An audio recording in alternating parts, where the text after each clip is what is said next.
China is one of the most ancient civilizations in the world. The country, with its 10 million square kilometers, is only the third largest in the world, but with its 1,200,000,000 inhabitants, it's the most populous. The capital, Beijing, is worthy of this enormous country. 11 million people live within its area.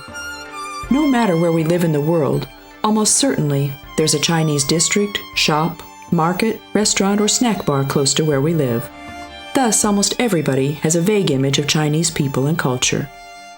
Still, Beijing is usually a big surprise for those who visit it for the first time. The old Chinese proverb describes it well. It's better to see once than to hear about it 100 times.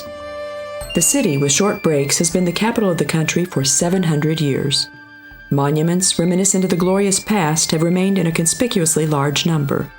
That's not what's surprising, but the fact that above the pagodas and Buddhist temples, skyscrapers rise, and the rapidly growing and developing country with its 6- and 8-lane highways, multi-level junctions, and modern buildings remind us more and more of North America.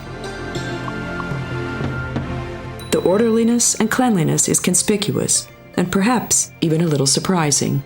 The Gate of Heavenly Peace, or the Tien'anmen Square, with its 44.5-hectare area, is the biggest square in the world, and probably the most well-known site of Beijing. This site of mass protests of millions is from the 15th century. Originally, it was nothing more than a section of the long Peace Avenue, a part of the route leading to the Temple of Heaven. The ministries of Imperial China were lined up along the 120-meter-wide road and were destroyed in a penal expedition by Western powers in the late 19th and early 20th centuries. Nothing was built in their place, so the road was widened into an enormous square. For the Chinese, Tiananmen symbolizes the heart of the country and is even included in the coat of arms of China. In the middle is the monument to the people's heroes. The first time a huge crowd protested here was on the 4th of May, 1919, against the injustice of the Peace Treaty of Versailles. It became the starting point of China's modern history. Mao Zedong proclaimed the People's Republic here in October 1949. And this is when the 5-star flag was first raised, symbolizing the unity of the nation. Mao Zedong's body lay in state here in 1976.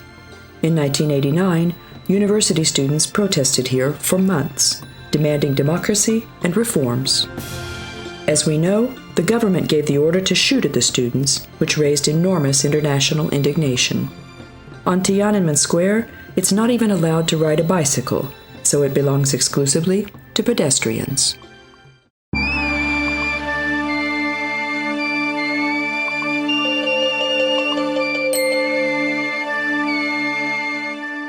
Just like Lenin's mausoleum on Red Square in Moscow, here the main attraction is Mao Zedong.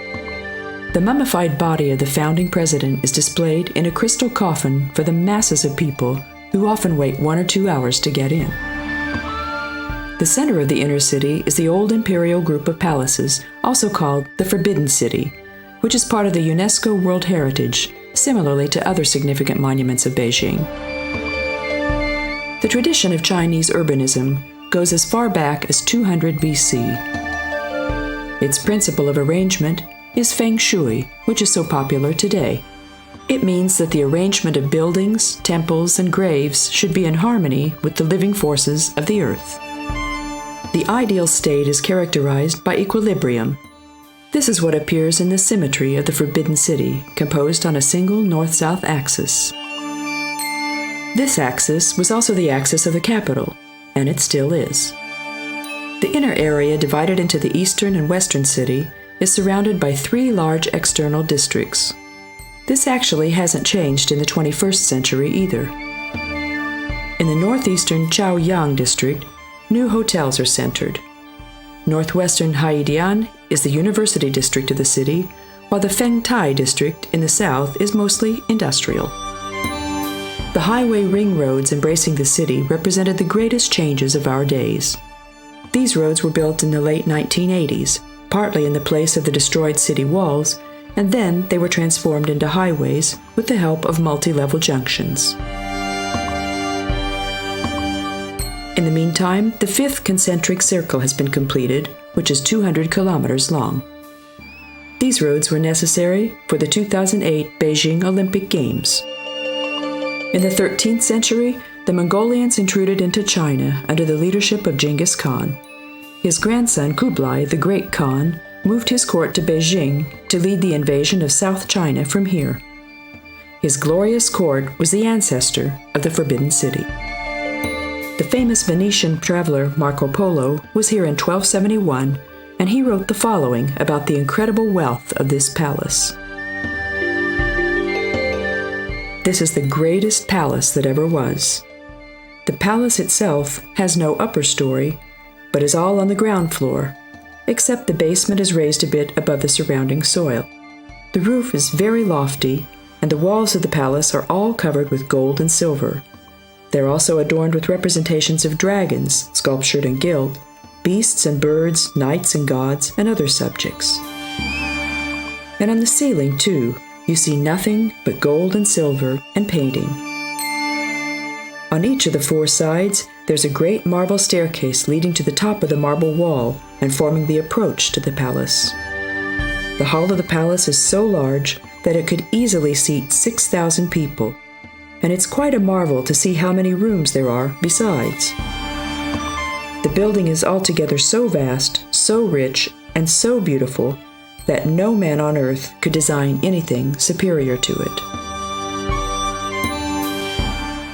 The outside of the roof is all colored with vermilion and yellow and green and blue and other colors, which are fixed with a varnish so fine and exquisite that they shine like crystal and lend a luster to the palace so it can be seen from a great distance.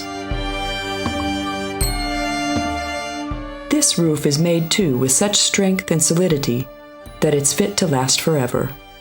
On the interior side of the palace are large buildings with halls and chambers where the emperor's private property is placed, such as his treasures of gold, silver, gems, pearls, and gold leaf, and in which reside the wives and concubines.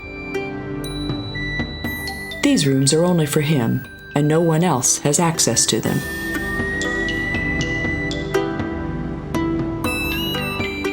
When in the early 1400s the Ming Dynasty drove the Mongolians out, they started building the Forbidden City during the reign of Emperor Ming Tombs. They say that 1 million people worked on the city. The emperor was thought to be the son of heaven, who could not step over the rules of ancient traditions. Since the heavenly palace of the Lord of Heaven, Emperor Yade, consisted of 10,000 rooms, the palace of the Emperor of the World couldn't consist of more than 9,999 and a half rooms. This group of buildings, comprising an almost endless number of rooms, surrounded by a wall of 10 meters in height, occupies 72 hectares of the city. It's calculated that if the emperor had slept in a different room every night, it would have taken him 27 years to occupy his whole palace. This could have had practical significance when it came to avoiding prospective assaults, since except for 1 or 2 confidants, nobody could know in which room the emperor was spending the night. In the city, besides palaces and halls, there are also temples, libraries, theaters, and residential buildings. In the latter lived the thousands of servants, eunuchs, and concubines. Almost all buildings have only a ground floor, which determined the image of the capital city for centuries. It was unimaginable that anybody could build a building taller than the emperor had. However, by the 21st century, skyscrapers appeared along the wide avenues. Among the office buildings and luxury hotels, shopping centers have been built, the lowest of which are twice as tall as the Imperial Palace. Beyond the palaces, the Imperial Gardens stretched with rocky gardens, lakes, ornamented pavilions, rich vegetation, and pine trees. If we arrive from the direction of the Heavenly Peace Square, proceeding along the main axis, we step into the Hall of Supreme Harmony through the gate of the same name. This was the actual throne hall. The largest wooden palace of China is 64 by 34 meters and nearly 30 meters high. In the somewhat smaller Hall of Central Harmony, the celebrations were prepared, while in the Hall of Preserving Harmony, imperial receptions were held. The Hall of Heavenly Purity was originally the bedroom of the ruler. Later, magnificent wedding ceremonies were held here, and this is also where the members of the royal family lay at state. The little enamel box which contained the last will of the emperor, that is, the name of his successor, was also kept here.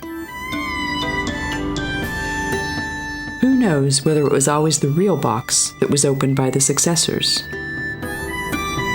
The English poet Osbert Stilwell wrote his impressions in the early 1900s as follows. In every tall, red-pillared hall with golden ceiling and colorful walls, gilded and painted beauties, similar to peacock feathers, ponder with shiny eyes. As if the Manchu emperors lived and moved angrily in the halls, like a hornet inside a ripe peach.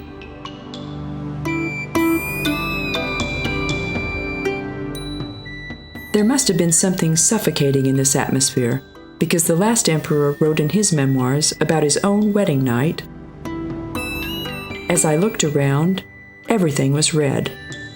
The bed curtains, the pillows, the bedclothes, the skirt, the flowers, and my wife's face as well. It was similar to a melted red wax candle. I thought it might be better for me in the Yangtze Palace, so I opened the door and went back to my residence." Located after the Hall of Unity, the Palace of Earthly Tranquility was the place for wedding nights.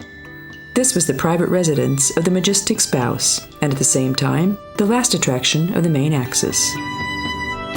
If tourists don't visit here in groups, they get a Walkman at the entrance with headphones, with an introductory text in English. Its uniqueness is that the tour can be heard spoken by the former Angel and James Bond, Roger Moore, one of those who speak the language of Shakespeare the most beautifully.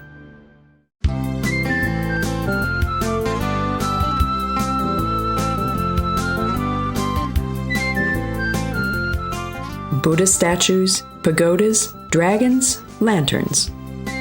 Panda bears belong to the image of China as well as these. The Zoo of Beijing stands on the grounds of the old imperial parks.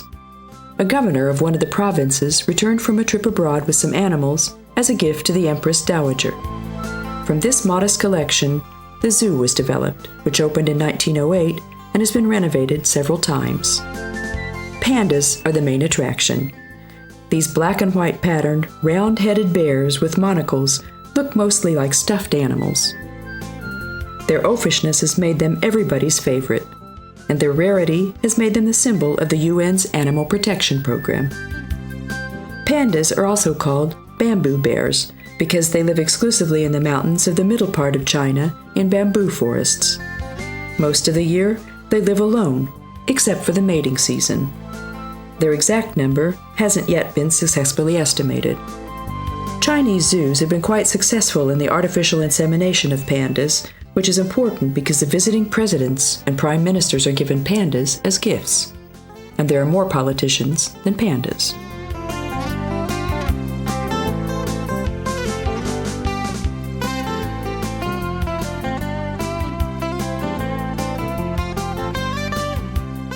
On the 90-hectare area of the Beijing Zoo, 5,000 specimens of 650 different kinds of animals are on display. There are many birds in the zoo, and not only those that are native. We can see here pelicans, pink flamingos, vultures, and toucans.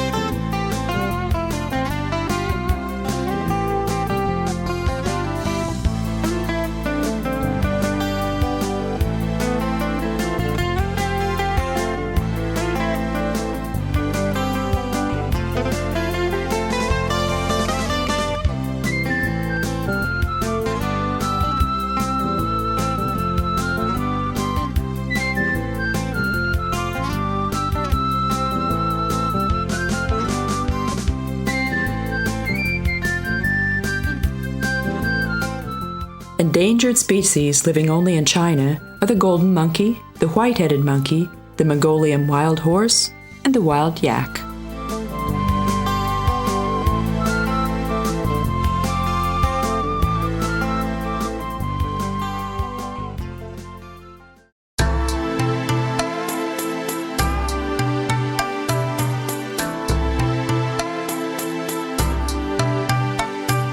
We can access the summer palace by taxi, bus, metro, and even by cruise ship. The group of buildings lies 12 kilometers northwest of the city. It's not to be mistaken for the Yuanming Zhuan, the old summer palace. This palace, radiating calmness and joy, is called Yihei Yuan in Chinese. This wonder of Oriental landscape architecture is located on 290 hectares, surrounded by a wall incorporating part of the Mountain of Long Life and the Lake of the Great Light, the Kunming Ku. In 1153, a park was first developed here with an imperial resting place with the name Parks of the Golden Water. The area, including the park, was expanded during Mongolian rule and also during the Ming Dynasty. In the 1860s, during the Second Opium War, it was burned by English troops. The widow Empress Dowager had her favorite resting place rebuilt, even more luxuriously than the previous one, using money meant for the development of the Navy. In return, she donated a marble ship to the Navy, which has been standing in the corner of the lake ever since, at the western end of the long corridor. After the suppression of the Boxer Revolt, intervention troops devastated the summer palace again. These damages were also restored by the Empress Dowager, this time for 80 million silvers, as we can read in the recently published book by Keith Ladler, Last Empress of China. Even today, we may admire the residence of the elderly lady, the Hall of Joyful Longevity, the furniture and accessories of which are all original. This is where the ruler spent her time from April to October.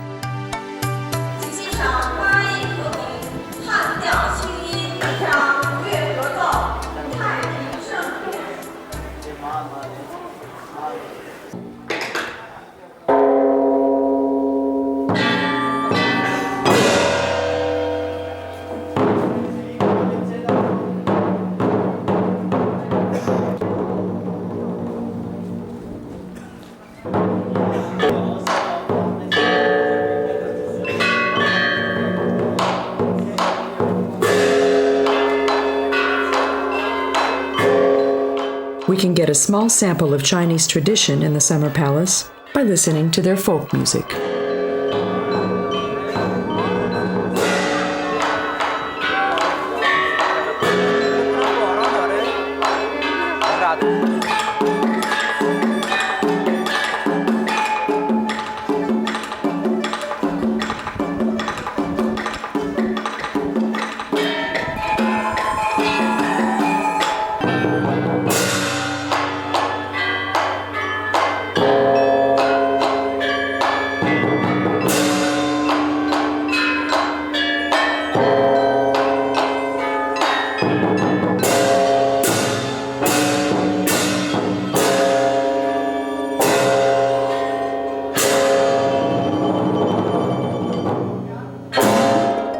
Hungarian diplomat Count Peter Vai visited here in the early 20th century, when the summer palace was at its best. He wrote the following about it. The summer palace itself is an entire city.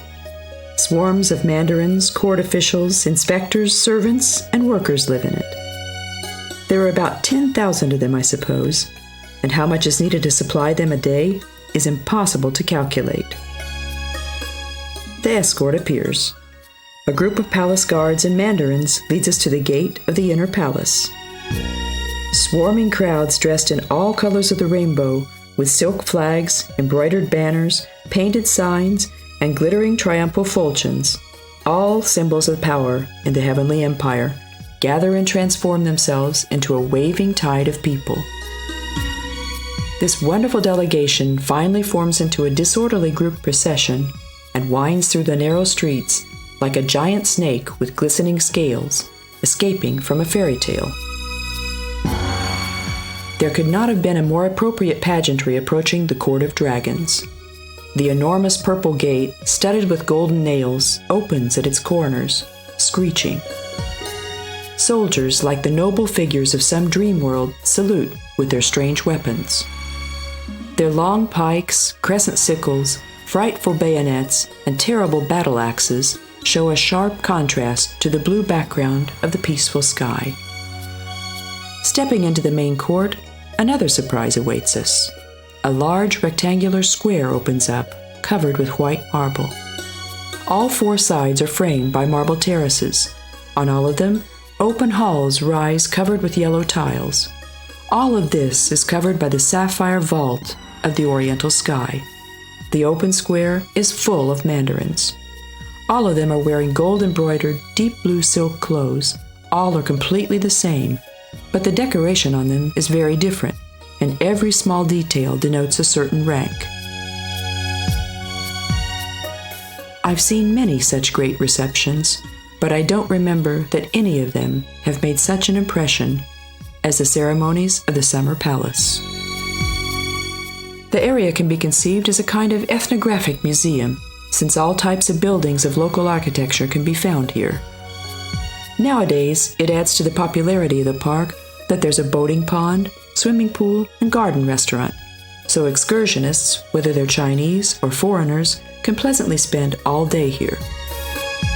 In China, which, in the sense of tourism, opened up to the world only after the turn of the millennium, domestic tourism has a great significance.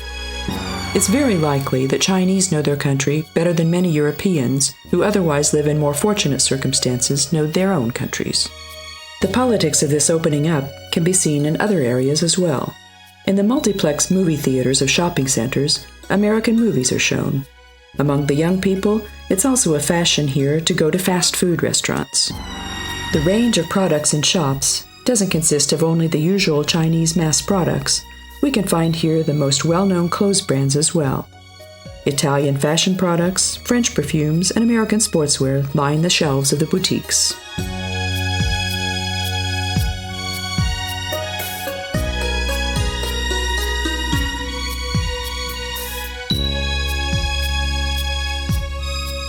Tourists won't find the usual car rental companies at the Beijing airport.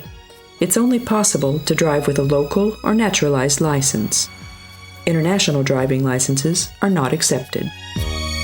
However, there are more than 60,000 taxis in the city, and the fares are surprisingly low.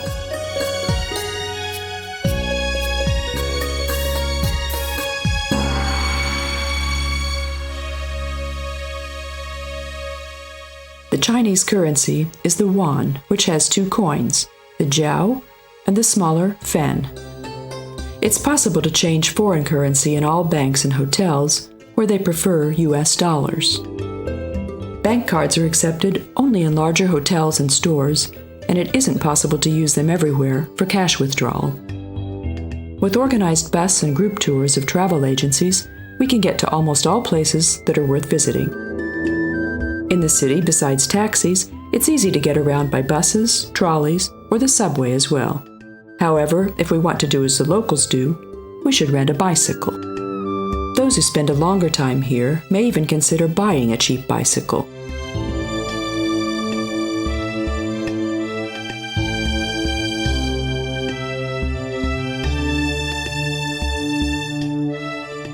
Free maps are available in the tourist offices. Of course, it doesn't hurt if we take maps and travel guides from home, since it helps to prepare for the sights ahead. There's an abundance of available literature, not only in the form of guidebooks. Among the classic travelogues, we can recommend the diaries of Marco Polo and Ibn Battuta, and among literary works, The Plum in the Golden Vase or The Dream of the Red Chamber. Since it's always been considered exotic to travel to China, many people have recorded their adventures in travel diaries. These might also be useful to read, together with books about the country's history, art, and the Buddhist religion.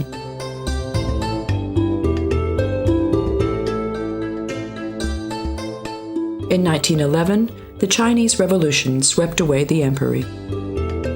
They had the 3-year-old child emperor Xuantung resign, who'd been appointed by the widow empress Dowager. Those who've seen the film of Bernardo Bertolucci, The Last Chinese Emperor, which received 9 Oscars, can remember this well.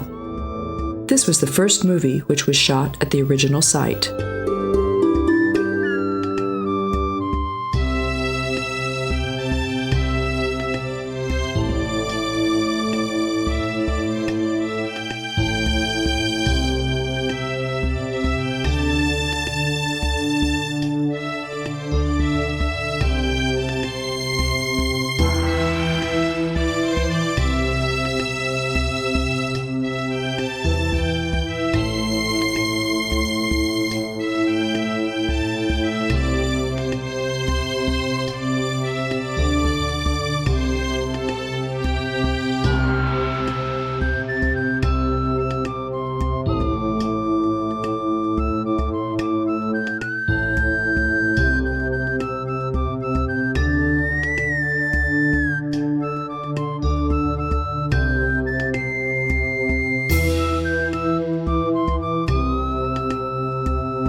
Masses of Chinese migrated from unemployment and misery and settled in big cities of Asia, America, and Europe, creating Chinatowns.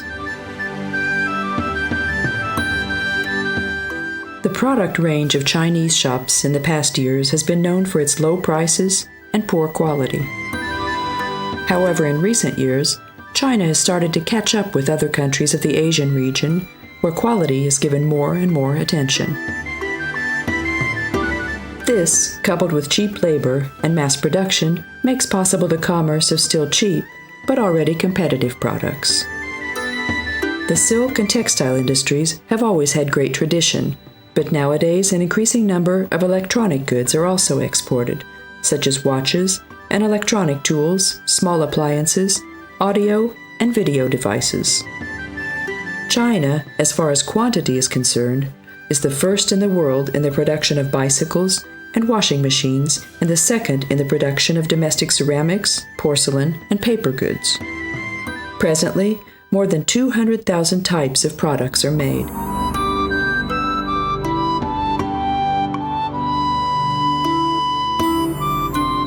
The Temple of Heaven, in Chinese Tian'anmen, is the place where the rulers of the Ming and the Qing dynasties went to pray. The emperors were the high priests of the country at the same time. In the spring, they prayed for a plentiful harvest. In the autumn, they came to say thanks and to give accounts to the heaven about the issues of the empire. The temple was built by Emperor Yang Lei at the same time as the capital city in 1420. After the fall of the empire, leaders would like to have brought this tradition into the new system, so from this time, for a few years, the President of the Republic came here to pray. From 1915, this rather strange custom was abandoned. The area of the Temple of Heaven is 273 hectares, so it's almost 4 times the size of the Imperial Palace. The Hall of Prayer for Good Harvest is a 6,000 square meter, 38-meter tall building. Its 12 inner pillars symbolize the months, while the outer pillars symbolize the hours. An enthusiastic traveler wrote in the middle of the 20th century, "The Hall of Prayer for Good Harvest, with its enormous size, is striking from a distance, a circular building well known around the world from countless pictures.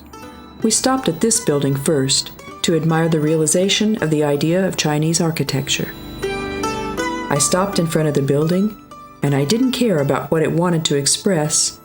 I gave myself over to the influence flowing out of it. I had the same feeling as in front of the Parthenon, the pyramids of Giza, or the Taj Mahal.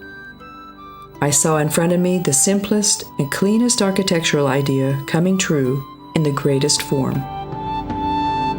The Tien'anmen could only be created in the capital of the Chinese Empire, but its value cannot be linked to any place or time.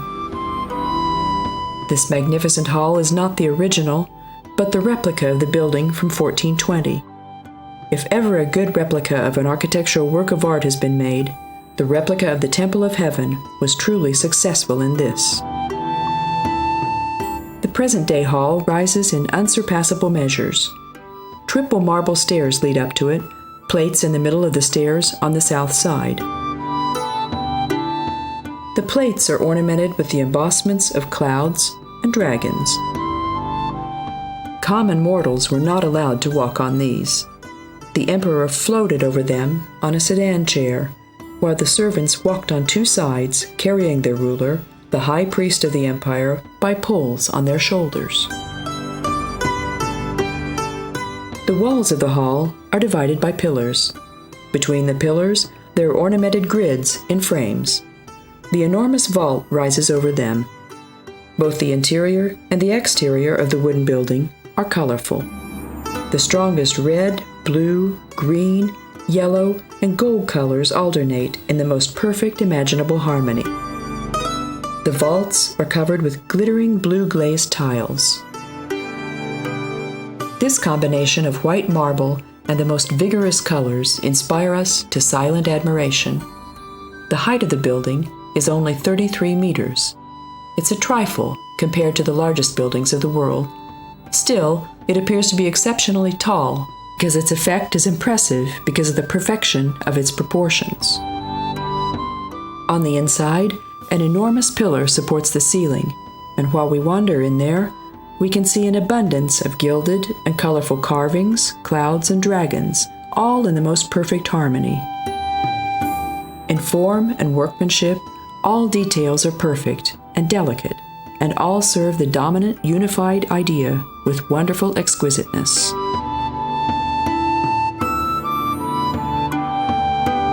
The Temple of the Imperial Vault of Heaven resembles the Temple of Heaven, but is much smaller. The circular mound altar is located in an open building. All measurements of the temples, and especially the mound altar, are connected with Chinese numerology. It's questionable what results we would get if we transformed the Chinese measurements to European ones.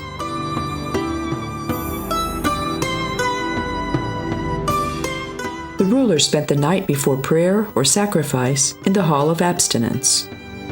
Part of the palace is a ritual bath and a slaughterhouse used for the killing of the animals for the sacrifices. In the residency of the emperor, a little exhibition has been set up with contemporary objects. Even the wax figure of the ruler is sitting on the original throne. A peculiarity of the Temple of Heaven is the arched echo wall, which tourists always enjoy trying out.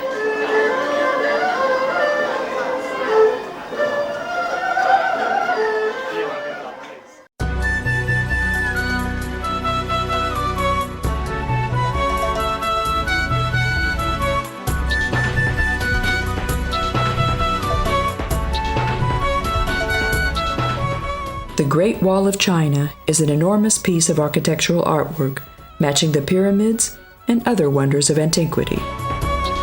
It's the only man-made structure that can be seen from the moon.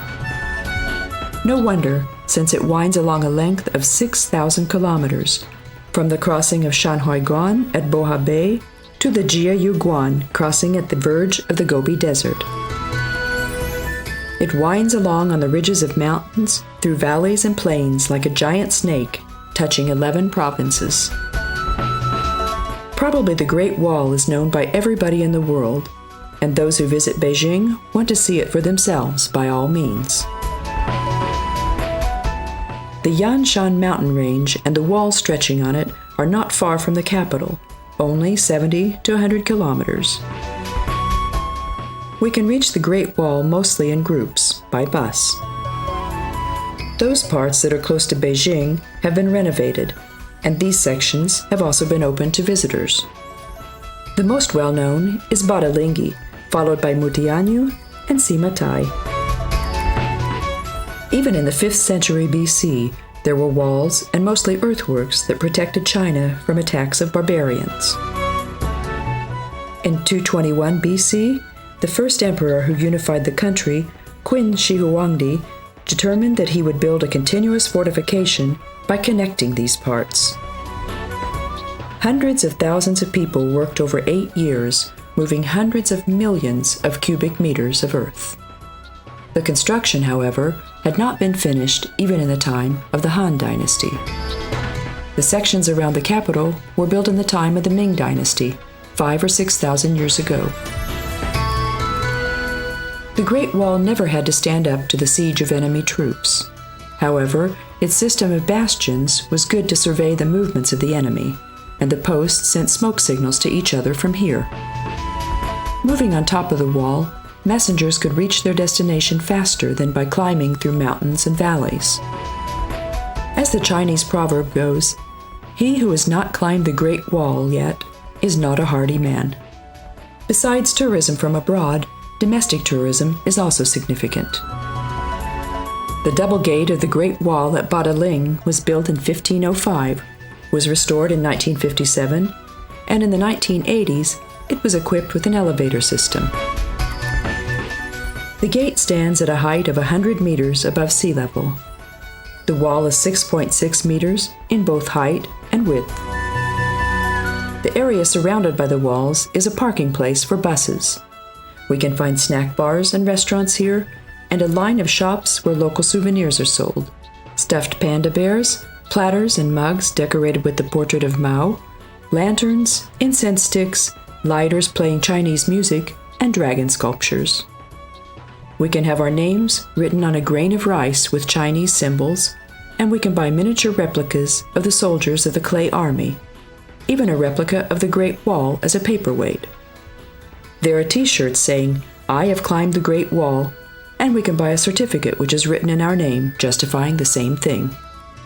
Before climbing, we can watch a 15-minute film in the Round Panorama Theater. Those preferring not to climb may go with the elevator or cable railway or even a roller coaster-like railway. At Mutianyu, the wall is steeper and narrower than at Badaling, but there's a cable railway here too. Sima Tai has best preserved its original character. Those who would like to see the Great Wall a little differently should not miss this. They're not as well known as the pandas, but the black bears are at least as characteristic of Chinese wildlife.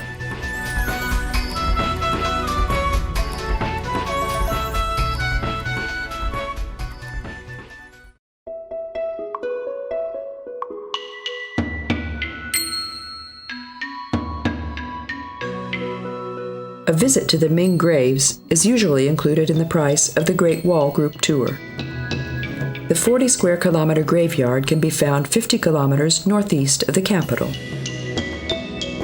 Out of the 16 Ming emperors, 13 are buried here, and this is why it's originally called Xian Ling, which means 13 graves. The emperor who returned from Mongolian captivity was not willing to bury his brother here, the 7th Ming emperor, who ruled in his place, and 2 emperors disappeared in battle. The gate of the graveyard is a 10-meter-high marble memorial arch. This is where the scenic 7-kilometer-long Way of the Spirit starts, framed by a row of statues. The statues depict 12 human and 24 animal figures. The humans are soldiers and officials, serving the emperors even after their death, while the animals are a sign of wealth. Going through the Phoenix Gate, then through a 7-span bridge, we reach the first tomb, Changling, from the early 1400s. Chinese emperors, similarly to the pharaohs of Egypt, besides their own name, had a different name as a ruler, and yet another different name after their death. The 2,000 square meter building is supported by wooden pillars so thick that it can barely be reached around by 2 men. Then comes the third building, the actual tomb where Yonglei lives. In the beginning, the custom was to close the tomb of the ruler, and it was only opened again to bury his wives next to him. Of course, it couldn't always be guaranteed that the ruler would die before his wives, as was the case with Wang Li. In China, they didn't want to use such drastic measures as in India, where they sacrificed the wives of the ruler to be able to bury them together. Instead, there were separate tombs here.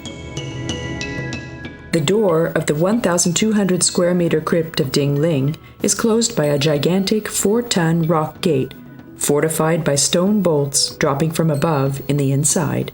The archaeologists had to work a great deal until they were able to open it with modern technology. So far, Zhao Ling has been the last tomb that was open for visitors. The predecessor of Wang Li, Longqing, lies in it. The park breathes eternity and calmness, but also a little melancholy, with its cedar and pine trees, evergreens, and exuberant flourishing shrubs, as if we were walking in a botanical garden. In the museum at the side of the graveyard, the items excavated here are exhibited, a total of about 3,000 objects. If we have time left, we can see the park of the scenes from the Ming Age, which is a panoptic displaying wax figures in contemporary clothes.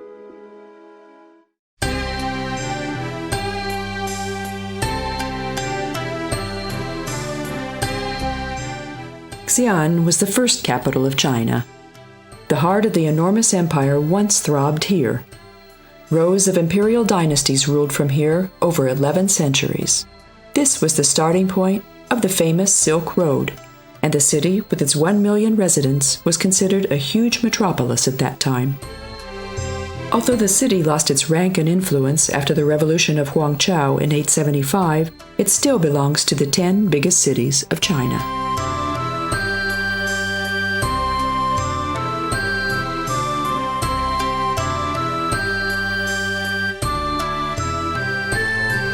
The Asian countries have always been famous for their handicrafts, and China is no exception to this. The making, coloring, and processing of silk looks back on such ancient traditions as paper cutting, paper folding, or the making of cloisonné. Chinese calligraphy and wooden engravings are also famous, together with porcelain painting. In Xian, almost all fields of handicrafts are practiced. However, the most well-known are the carvings made of semi-precious stones. From light green jade and deep green nephrite, mostly little sculptures and ornaments are carved, the decorations and patterns of which imitate ancient statues. There are many dragon representations, but of course Buddha sculptures are also made in large numbers.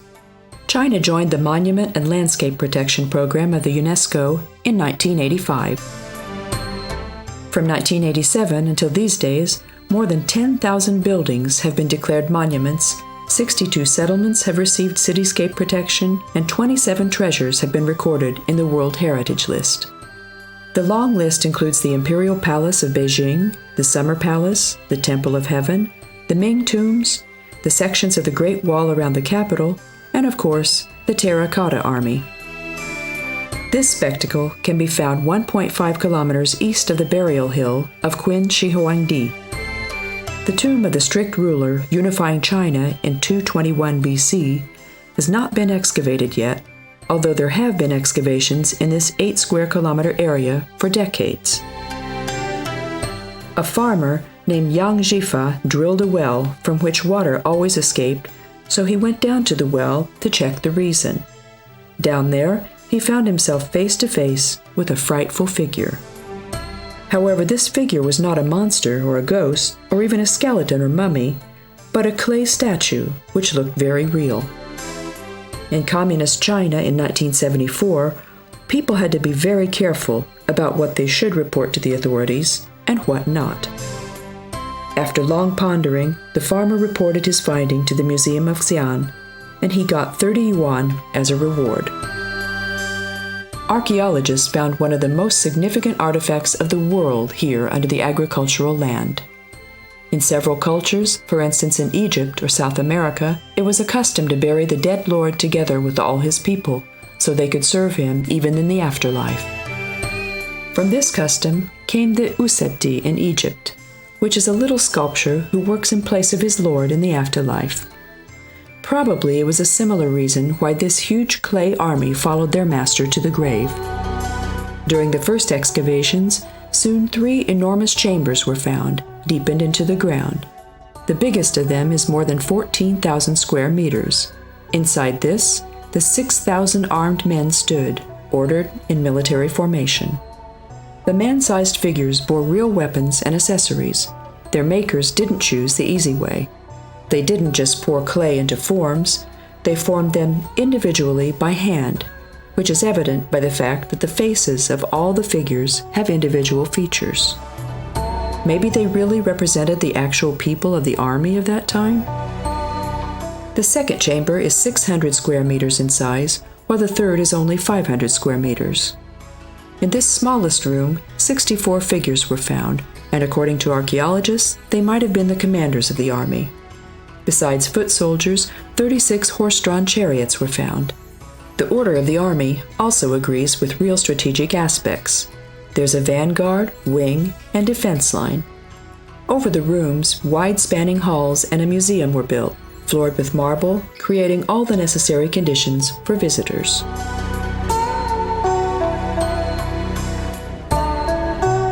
Just like in the King's Valley in Egypt, photographing and filming is prohibited here also. All such equipment must be put in a safe deposit. Photo albums, postcards, framed slides, and video films can be bought in the museum shop. Here we can also buy miniature replicas of the clay warriors. We can have our pictures taken in front of the entrance with 2 statues. No tourist should miss this. Many artifacts indicate that people lived in the territory of China even in prehistoric ages. The first flourishing of Chinese ideology was in the Zhou Age. The ruler Qin Shi Huangdi unified battling principalities. After his death, however, his empire collapsed. Under the Han Empire, the model of China was created, and it lasted for 2 millennia. The main ideology became Confucianism. The collapse of the empire coincided with the Middle Ages. Internal conflicts and insecurity of life resulted in the weakening of old ideals, and it favored the spreading of the new ideal, Buddhism. The transitional Tang Age was characterized by wars, while the Song Age brought peace and a new prosperity. At the end of the 1200s, in the Yuan Age, the Mongolians invaded China. It was the time of Genghis and Kublai Khan. Under the 300 years of the rule of the Ming Dynasty, the conquerors were driven out and the economy restored. Their rule was broken by the Peasant Revolution in 1664. The army asked the help of the Manchus to break this revolution. They seized the opportunity and drove the entire country under their rule. The Qing Age lasted until the dethronement of the emperor in 1911. This is a time when international relations were launched. In 1840, the Opium War broke out, and in the Nanking Treaty, Great Britain made very strict conditions for China. This is when Hong Kong was taken over by the English. The increasing defenselessness towards Western powers was the main motivating power of the Boxer Revolution. The revolution was soon drowned in blood. After this, Japan provoked a war and invaded all of Manchuria. This conflict then melted into World War II. It even went on until 1949, when the People's Army freed the country from suppression. In the same year, the People's Republic was proclaimed. It was the start of the well-known history of the recent past.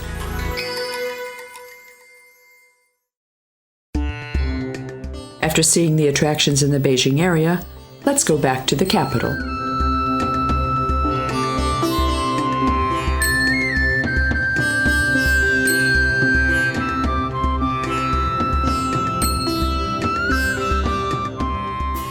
Beijing has many more sights than tourists could see during just one visit. We haven't yet seen the Park of the Northern Lake, Coal Hill, the Fortress of the Round City, the grave of Matteo Ricci, the Taoist Monastery of the 100 Clouds, the Confucius Temple, the Aquarium, the Temple of Earth, the Gallery of Arts, the Circus, the Ethnological Museum, the Marco Polo Bridge, and we could list many more. We should not miss the Lama Temple, which stands close to the Imperial College. Originally, it was built for Prince Yongzheng as a palace. At that time, it was common for the palaces of princes who became emperors to be transformed into temples. This is what the prince did, who ruled by the name of Qianlong. At the time of the Manchus, Lamaism, which is a branch of Buddhism, was the official religion. Accordingly, the temple bears the traditional image of Buddhist places of prayer. It has 5 courtyards and 5 pavilions, but what is unusual is that the yellow maholika roof, otherwise a privilege of the ruler exclusively, was not replaced. The inner courtyard can be accessed through an ornamented gate with 3 arcades. Traditionally, the brass bell is placed here, and we can find here the stone plates telling the story of the temple in 4 languages. In the first room, the statue of Maitreya, that is, the predicted future Buddha, awaits the visitors. The embossments and pictures of the second court represent Tsongkhapa, the founder of Lamaism. In the room of eternal harmony, Buddha can be seen with his 18 disciples. The famous Lamaist flag pictures, the tankas, were placed in the gallery. These can only be seen by monks and researchers. The room of eternal shelter displays 3 Buddha representations sitting on thrones made of gilded wood. In the 4th room, the monumental statue of Tsongkhapa sits, which is one of the biggest statues in the world, made of copper. In the 5th room stands the 26-meter-high Buddha statue, carved from wood, for which the wood was donated to the emperor by the Dalai Lama.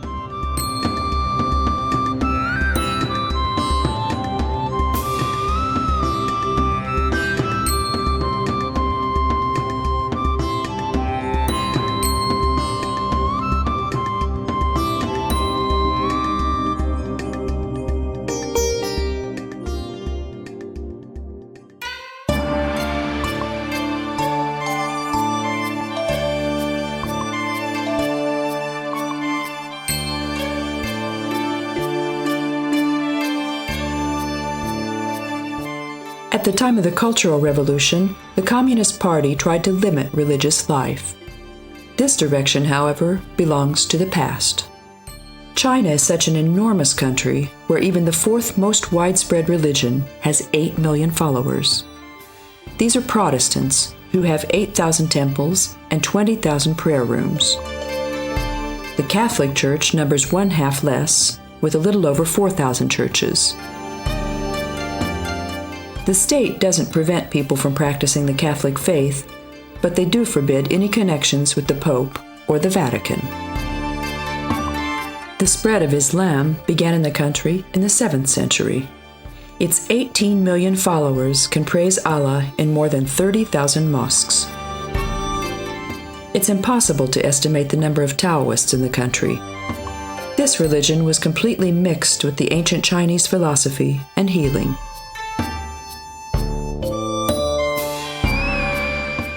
The most widespread religion is Buddhism, which came from India in the 1st century, and one independent area of this, Lamaism. Chinese and Tibetan Buddhism are also differentiated.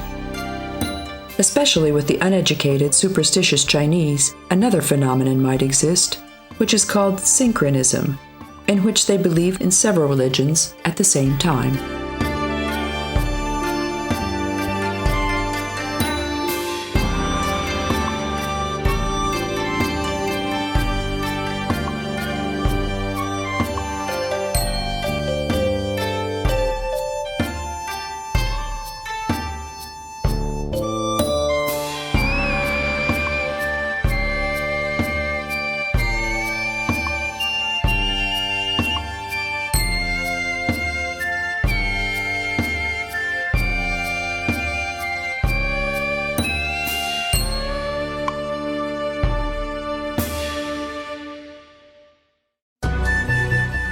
The nightlife and entertainment opportunities define the atmosphere of all cities. Let's see what Beijing can offer from this point of view. Those who long for some kind of activity before or after dinner can go to the Chinese opera, which is completely different from what we're used to. At any rate, it's very exotic. The circus may be more enjoyable, with artists of world class.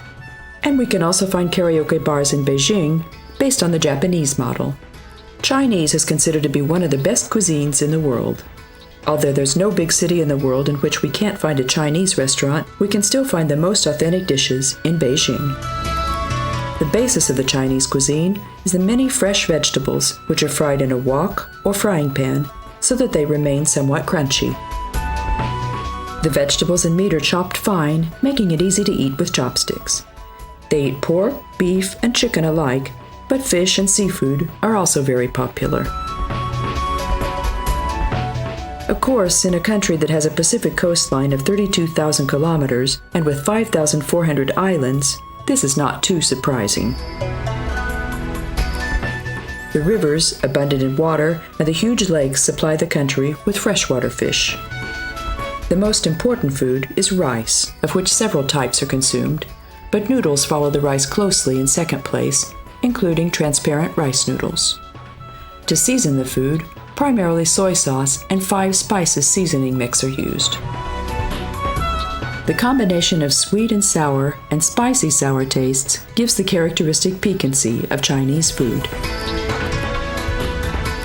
When we're in Beijing, we must try the Beijing duck, which is a real specialty, and it's only made in certain restaurants. Warm water is poured under the skin of the duck, and then they dry it, inflate it with air, which separates the skin from the meat. This is how it's roasted in a uniquely crisp way.